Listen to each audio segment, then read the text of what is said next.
पिल्लू ना स्वयंपाक करता वेळेना मध्ये-मध्ये करत असते. त्यामुळे मी लसूण सोलून दिलता तिला चेचण्यासाठी आणि मला आमटी बनवायची होती. चल म्हणले एकतरी काम करून दे आणि मी तिला असं रोज काहीतरी काम लावत असते. जेणेकरून ती त्याच्यामध्ये मग्न राहील आणि बाकीची कामं माझी पटापटा आवरण्यासाठी मी तिला कशात तरी गुंतून ठेवतो आणि ही चांगली सवय. आत्तापासूनच जर आपण चांगल्या सवयी वगैरे लावल्या तर हे चांगलंच आहे आपल्यासाठी पण आणि त्यांच्यासाठीही.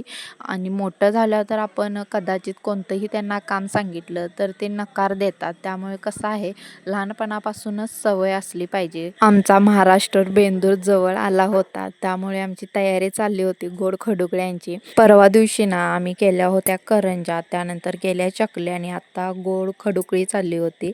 फक्त राहिल्या होत्या पोळ्या बनवायच्या. पुरणपोळी ना बेंद्राच्या अगोदर आम्ही बनवून घेतो.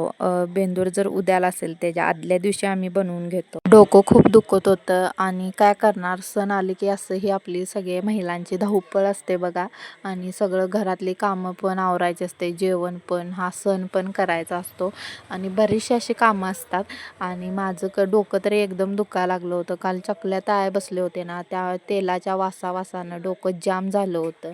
गोड खडुकळी माझी बनवून झाली होती आणि आई म्हणल्या की मी भाकरीला बसते आणि तू राहिलेली ती खडुकळी आहे ना ते तळून घे. आपल्या मनामध्ये खूप सारे असे प्रश्न असतात, ते सांगताही येत नाहीत आणि ते व्यक्तही करता येत ते सोडा पहा. आता तुमचं कसं काय चाललंय, तुमचा बेंदूर कोणता आहे ते नक्की मला कमेंट करून सांगा.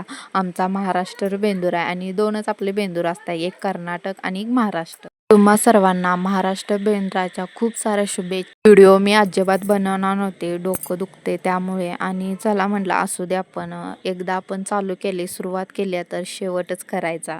इथे तुमच्यासोबत गप्पा मारता मारता माझ्या गोड ही चकल्याही बनवून झाल्या होत्या.